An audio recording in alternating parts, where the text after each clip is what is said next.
Please welcome Michele Harrington.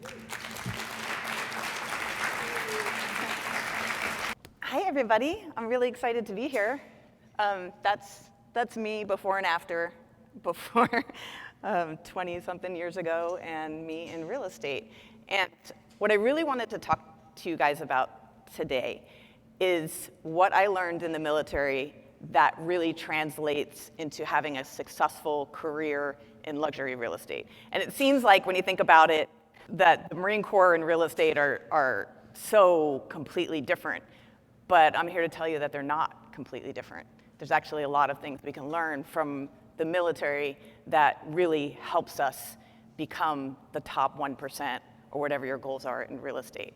So to give you a little bit of background about me, I'm a Jersey girl. Do we have any Jersey people in here?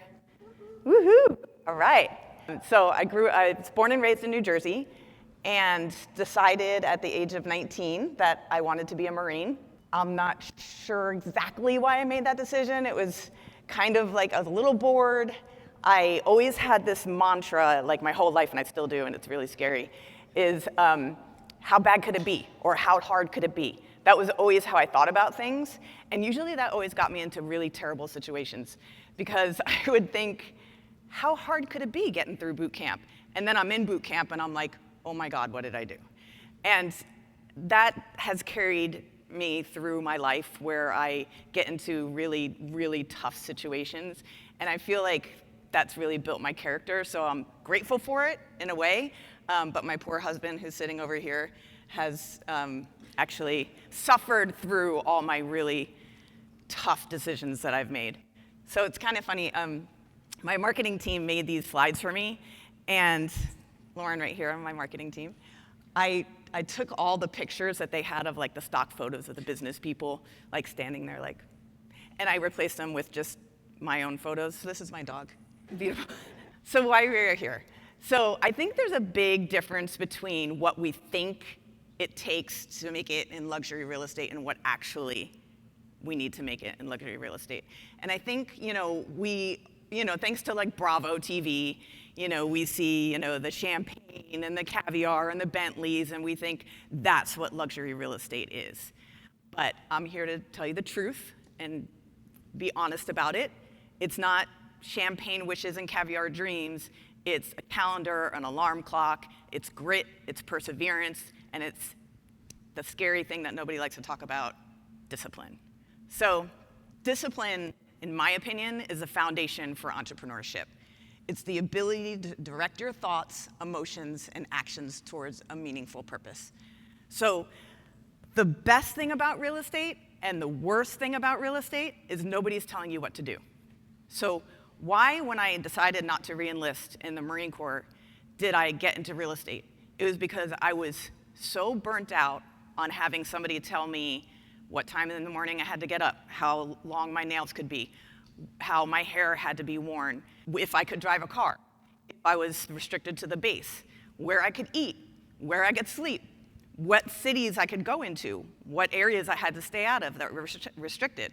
So when you are in an environment like that for a period of time, you kind of get like, either you embrace it and you embrace the suck, as I like to say, or you decide, I want freedom. I want to make my own decisions. I want to do what I want to do every day.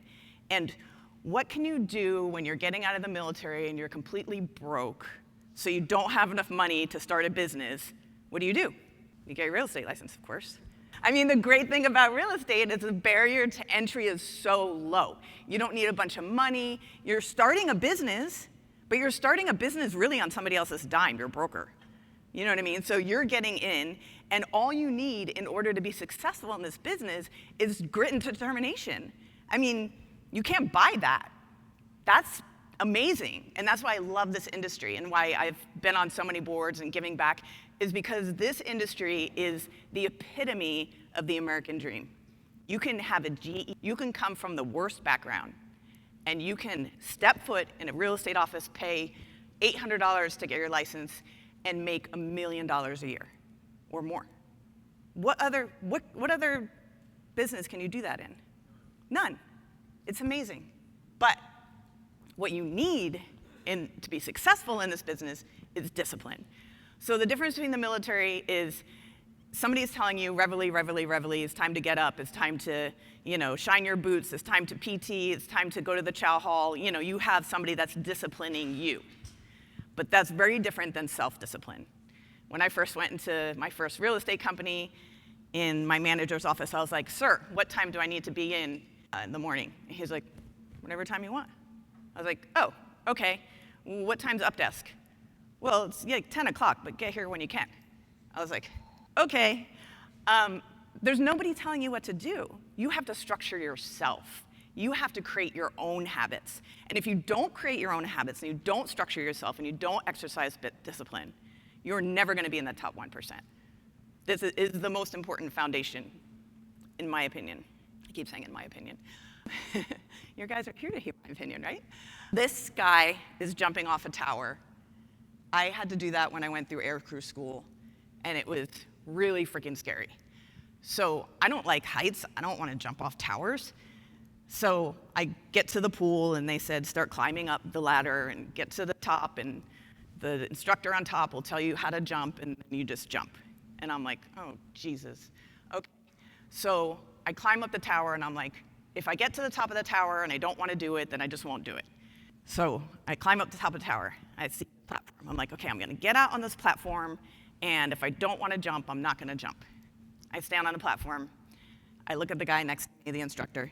He said, put your arm over your shoulders, hold your nose like this. And he said, don't look down, just step. So I just went like that, and boom, I was in the water. And sometimes that's what we need to do with our fear. Sometimes we just need to step. We don't have to think it, overthink it, worry about what the critics are going to say, worry about how that's going to come across, worry about blogging, worry about putting your video out there. Just step. Just do it. I mean, how bad could it be, right? And that's, I think that nowadays there's a lot of barriers that have come down. So it used to be if you wanted to write a book, you had to try to find a publisher. You had to wait to get picked. If you wanted to do a movie or a short skit, you had to wait to get picked up by MGM.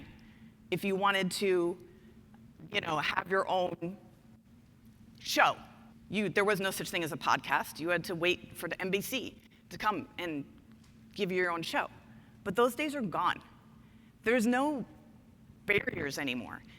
You can self-publish your book. Did you know that 50 Shades of Grey, it was originally called Masters of the Universe? You can give me the clicker if you want. That was a self-published book. That person, I think it was a woman, who wrote that book. Yeah, it was a woman. She didn't wait to be picked. She didn't wait for a publisher. She wrote the book. She put it out there. But we're so fearful in putting our work out there. I was fearful when I put my book out there. I'm not a writer, really. I just like to talk and help motivate people, and I like to write. I write every week. But I'm not really a writer. I'm not trained. I never went to school for it. But I decided, you know what? There's somebody that could benefit from what I have to say. And who am I to deprive that person of benefiting just because I'm scared of somebody that's going to say, that was stupid, you should have spelled it that way, or that grammar's terrible. The people that are the critics, the people that are going to judge you and criticize you, they're the ones that are too scared to do it themselves. They're the armchair quarterbacks. You don't have to worry about them. Do it because it's the right thing to do. Another, waiting to be perfect, that's fear. There is no perfection. You don't have to wait for it to be perfect. Just do it. Put out that video. Start doing your videos that you keep talking about doing. I don't like the way I look. My voice sounds mousy. Whatever it is, just do it. Just put it out there. There are people that need to hear what you have to say. All right. So this is one of the biggest things, I think. I threw out a pitch at an Angel game. That's that picture. Confidence is one of the biggest drivers in luxury real estate. I mean, you guys know this. If you go on a listing presentation and you're confident, you have a much better chance of winning that listing presentation. If you're, working with buyers and you're confident, you have much more of a chance of getting that buyer broker signed. But confidence doesn't come from people telling you, oh, you're really pretty, or you're really nice, you're really smart.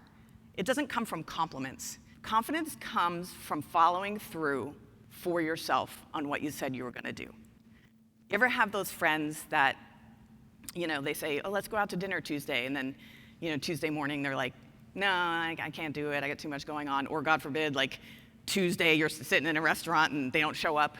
How much do you trust those people? How much are you going to let those kinds of people watch your dog or watch your kids? Do you trust them? But we do that to ourselves all the time. And you lose trust in yourself. What does losing trust in yourself do? It breaks your confidence. If you want confidence, you need to keep promises to yourself. It's about follow-through. It's about not quitting on yourself. When I was in boot camp, I wanted to quit every single day. I woke up and I said, how can I get sick or break my leg or figure out a way that I will be carried out of here because I do not want to spend another second in this hell. It was hell. My son's in boot camp right now, as a matter of fact. He just shipped out Navy boot camp, so it's a little bit easier. But he was like, not doing Marine Corps, Mom, sorry. I was like, that's fine. Navy's almost as good. So I wanted to quit, but I didn't. And I counted down the days every day, 50 more days to go, 49 days to go.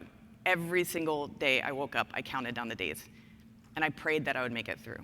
When I did make it through, when I said I wanted to be a Marine, and then I became a Marine, that's when I knew that I kept my promises to myself. That's how I became confident.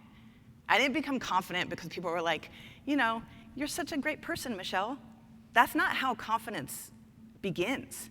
Confidence begins when you say you're going to do something and you follow through with it, and then I am the kind of person that follows through. I am the kind of person that when I say I'm going to start going to the gym, I go to the gym. I'm the kind of person that says when I want to lose weight, I lose weight. I'm that kind of person. I follow through. I build receipts. That's how you build confidence. And it's never too late, by the way. If you're that kind of person who has been lying to yourself for the past 10 years or not following through, it's never too late to just start. And you start with the small things. I'm going to go to the gym on Tuesday and go to the gym on Tuesday. Show yourself that you can keep your promises to yourself. And slowly but surely, as you do that, you're going to start to build your confidence. And it's really important for luxury real estate. My little clicker doesn't work. Oh, there it goes. Okay. The dip. The dip is when most people quit. The dip is like 2008. Have you guys, anybody here in real estate in 2008? Oh my God, a lot of you. Wasn't that like the worst time ever? It was for me. I lost my company, pretty much. I started a real estate company. I was a franchise. I had been operating it for about 10 years. The franchise, if you guys know about franchises, they give you money to buy other companies. Isn't that great? But then you're on a hook for a bunch of debt. And if things don't go well, they want their money, right? So I was so excited that they would give me this money to buy other companies, and I bought 3 other companies in Orange County and San Diego County, and the market crashed. The commissions just stopped coming in. It was like we were getting 6, 7, 8, 9, 10 checks a day, and then all of a sudden there was no checks. And the next day there was no checks. And the next day there was no checks. And we're like, what in the world is going on? I never knew that a market could crash like that. Never seen it before. And it was kind of scary. So same thing as boot camp, one day at a time. What do I have to do? What offices do I have to close? What people do I have to lay off? And you get through that dip, which is the worst part. And then when you get out of it, that's where scarcity starts. So when you get through the dip, it builds scarcity. It means that the people who survive, there's not a lot of other people in there. When we got out in 2009, 2010, there was no independent companies left in my area, in Aliso Viejo in Orange County. I was the only one. So it's fighting through that dip is what gets you to be the 1%. And it doesn't mean you never quit. So I know a lot of people talk about never quit, never surrender. And I believe that when you're passionate about something, that you should never quit, and you should never quit in the dip. You don't quit because things get hard. You quit because there's a strategy behind it. If you're doing mortgages and doing real estate and doing appraisers, you need to quit something in order to be really good at the other things. So there are times when you strategically need to quit, but never quit in the dip, because you don't want to quit just because it's hard. And the ones who fight through the dip are the ones that become the best. Leadership, this is me and my little drill instructor. She was not nice. So when it comes to leadership, and we all are leaders in some parts of our lives, we're either leaders of our teams, leaders in our community, leaders in our offices. And to be a leader, it's about having trust. And in order to get the trust, you need to have humility, and you need to have honesty. And honesty about who you are, and one of the most important things about honesty about who you are is you hire people to make up for your weaknesses, but you need to know who you are and be honest about it. And then humility, basically making sure that you're listening, that everybody has, but their opinions aren't always right. You should be able to be flexible and change those opinions. There's facts, there's things that you can't deny that are just black and white, and then there's opinions. Know your facts, believe in them, have conviction, but your opinions should be flexible, and you should listen. You should be humble. People want to follow people that show humility. Another thing is being authentic. And I love that about this industry and where we are. I love being who I am. I hate faking it. I don't ever want to fake it. I want to be me. And I feel like I've gotten to the point in my career that I can be. And to me, it's just freeing and it's wonderful. But other people, it's attractive. And I get that a lot. Like, I love you, Michele, because you're so real. Because I don't want to be anybody else. And I think that's important for attracting. But there's certain things that if you're going to be authentic, you need to have personal conviction and be able to embrace anxiety. So I'm just going to give you like a little taste of one of my opinions that are not very popular. I'm an Android user. And it's not very popular. It's definitely not popular in my family. They all make fun of me.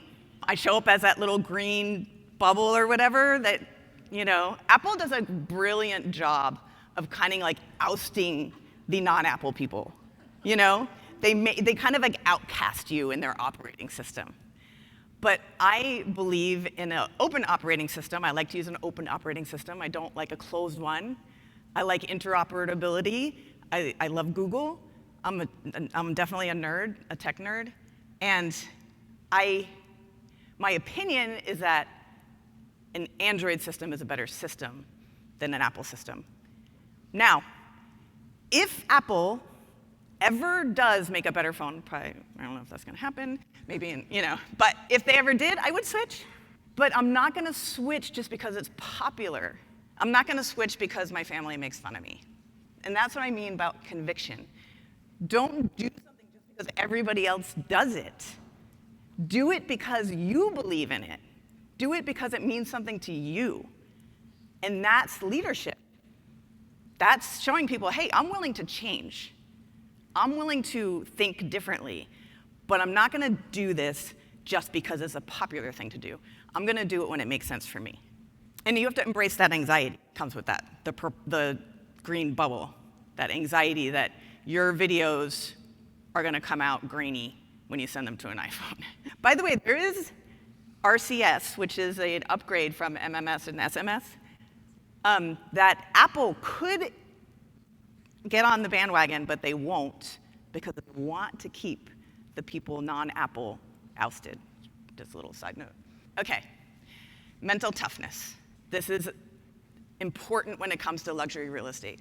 We always used to say that pain is weakness leaving the body. This is a picture of my husband, who is at Orange County Sheriff's Department for 30 years, and our daughter, Nagasi, who we adopted from Ethiopia. This adoption was one of those, how hard could it be, things that we got ourselves into. So your thoughts. Do you control your thoughts, or do your thoughts control you? Thinking about your emotions, logic. You should be in control of your thoughts, your fears. Obstacles are always invitations to level up. And I want to tell you a little bit about the perseverance. There's two types of perseverance that I really realized in my life so far. One of them was the perseverance of a runner. And if you ever were a runner, I think it's a terrible way to exercise, but I used to have to run because I'd be in formation, and I was in formation with usually like 60 men and me. And I felt this feeling that I could not drop out of a run because then I would ruin it for all women Marines. So I had to stay in the run no matter what. And I used to run, and I would be like, oh my God, I'm gonna die. I'm dying, here I am, I'm about to die. I'm gonna die any minute. You know, when your lungs feel like they're gonna explode, and you feel like you're just gonna collapse, but you don't. It's like your feet keep moving, strangely, even though you feel like you're gonna die. And you realize that when you're done with the run, you're like, I'm still alive. I didn't die. And runners talk about this. Runners will tell you that your mind will tell yourself to quit while you still have 20% left in the tank. So you've only used up 80%. But your mind is trying to protect you, and it's telling you, quit now, quit now, quit now. But you still have fuel in the tank. You can't always listen to your mind. Your mind isn't always going to tell you the truth. You need to look at the facts. The other time I really learned about perseverance was with Nagasi. So when Nagasi first came to the US, she didn't know any English. She was in an orphanage, dropped off at an orphanage, we think by her uncle.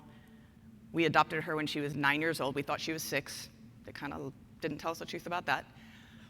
So we got her here, and I was like, this girl's gonna be so happy that she's been adopted to the United States of America. She's gonna have all these wonderful things, a house with a pool and dogs, and you know, how amazing. I'm changing her life. She's gonna be so grateful. And that wasn't how it was at all. She would just kind of like sit at the dinner table, and I would say, you know, Nagasi, what do you want for dinner? And she would go, I don't care. I would say, what color do you want to paint your room? I don't care. What do you want to do today? I don't care. Do you want to play soccer? Or do you want to play softball? I don't care.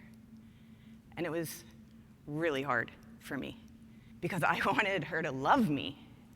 I wanted her to be happy.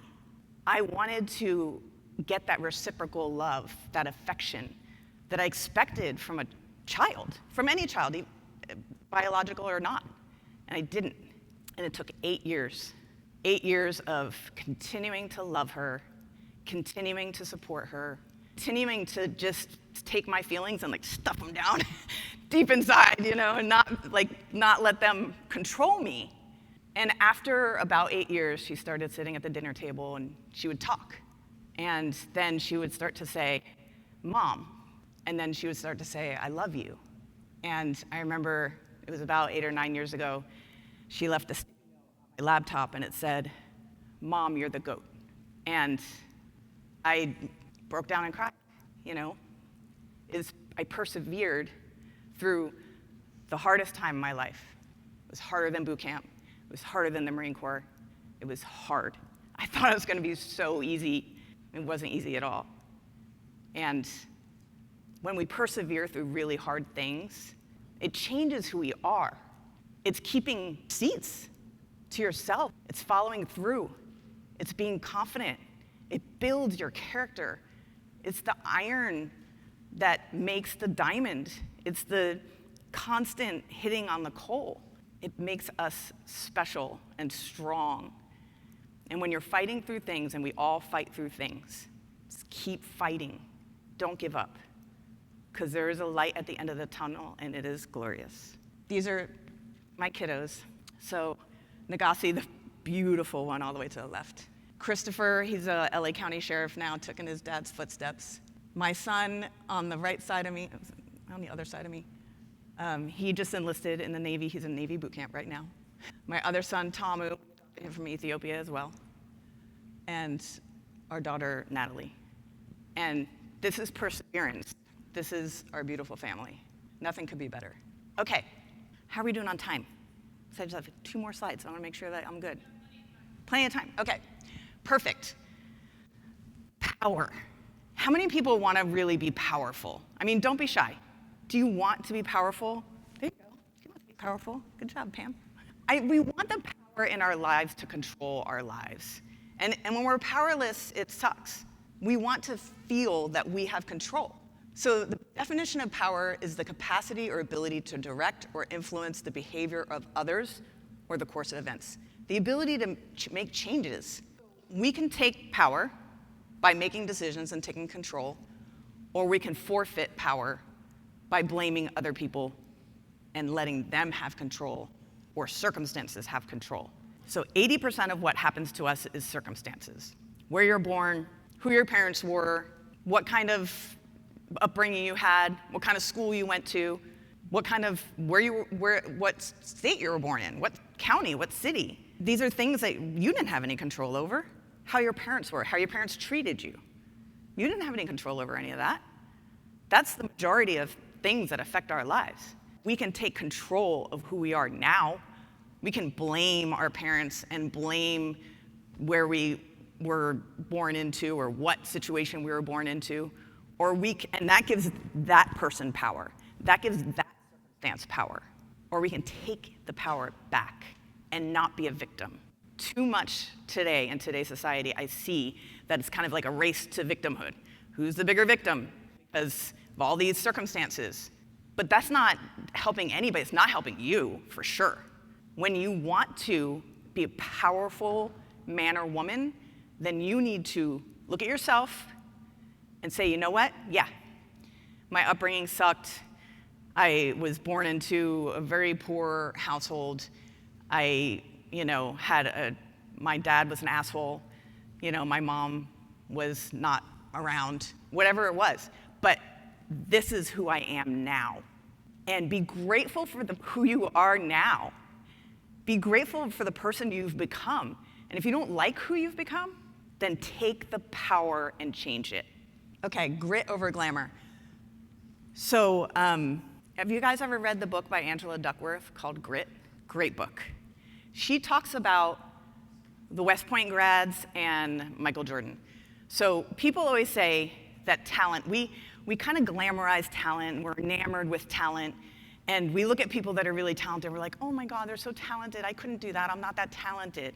That's just an excuse because you don't want to do that, because you're not willing to persevere to do that. You can do that too, but you don't, and you use the excuse, oh, that person's so talented. If Michael Jordan was so talented, then why did he get cut from his high school basketball team?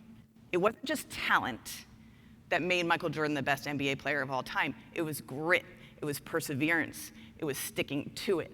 It was the training that he put himself through because he wanted to be the best, because he wanted to get through that dip, because he wanted to be the 1%.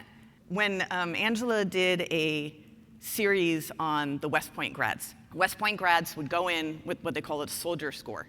And the soldier score was basically how well they did on their SATs, how well they did on their physical fitness, how well they did on their grades in high school, and then what they did for extracurricular activities. And they got what they call a soldier score. And what the administrators at West Point found was that the soldier score had no correlation to whether or not they graduated. So she came up with her own score called the grit score. And she made this grit score and had West Point compare the grit score and the soldier score. And the grit score is basically a survey of how they felt and how they would react in certain situations. And they found that the grit score had a direct correlation to if or not they graduated West Point. So it's not talent. It's not how smart you are. I've seen so many people that are so smart and losers. I mean, you've seen it. People that are so pretty but don't even believe it or amount to much. It's grit. That's what makes the successful people successful. That's what really puts you in that top 1%. That's what gets you through the dip, not talent. And your ability to suffer a little bit is your unfair advantage. Your ability to get through and use that grit to get to the next level. That's your advantage. So luxury is earned. This is us in the Cayman Islands. It was really fun. That place is the bomb if you ever get to go. We should have a LRE in Cayman Islands. I know Bahamas is coming, and that looks awesome. I'm very tempted. Luxury is earned. It's earned through confidence, it's earned through discipline, it's earned through follow-through. So you have to think about it. Are you playing the short game or are you playing the long game? If you're playing the long game, then these are things that you need to concentrate on in your life, in your world. It'll make you not just a better real estate agent, better in luxury, but a better person, a better mother, a better father, a better wife or husband. The people who win are the people that refuse to quit. Not quitting strategically, not quitting because you want to be the best this, so you're going to quit all that. That needs to happen. But don't quit when you're in the dip. You don't quit just because things get tough. Oh, sorry, I went too far. Okay, so that's my book. I write on Substack. Every Monday, I'm going to do Mondays and Wednesdays because we decided we want to put every weekly message into 365 days of messages. Just stuff that motivating and help you to really develop discipline, grit, perseverance. These are the things that are going to help you take it to the next level. I hope that in your life, in your business, in your career, you want to take it to the next level. So what that requires is discipline, overcoming your fear, building confidence, your leadership, mental toughness, embracing your power, and grit over glamour. So let's go. Thank you, guys. Oh, do you want me back there? Our team's going to work the crowd with mics, so Okay. wait till someone gets you with the mics. Dang, I thought I was finished. Well, I want to tell everybody, I listened to her book, and it got me through my cold plunge. I listened to it in the sauna, got through the cold plunge, but I recommend it for everybody to listen to it or read it. And I have a full-time business coach, and it's so funny because you would start saying a quote, and I could finish it. So it was the same mindset. Highly recommended. Very, very good. Thank you so much. I appreciate that. Hi, Michelle. I Hi. just wanted to tell you how much I enjoyed this talk. It was one of the best I've ever heard. Oh, wow. It was really great. I just wanted to ask you, the company you're head of now, was that the one you had started? No. So I started my company. I was a ERA franchise for 10 years, and then I went independent. And then First Team bought my company, and I became the broker of record of First Team, and then eventually got promoted to CEO, and that's how I ended up here. So I've been with First Team for about 8 years now. Oh, great. Congratulations. Thank you. I think that's perfect. Okay. I you. think that when you have a speaker who can end on such a high note and you have two really great questions, that's perfect. Well done. Well done, everybody. I would like to actually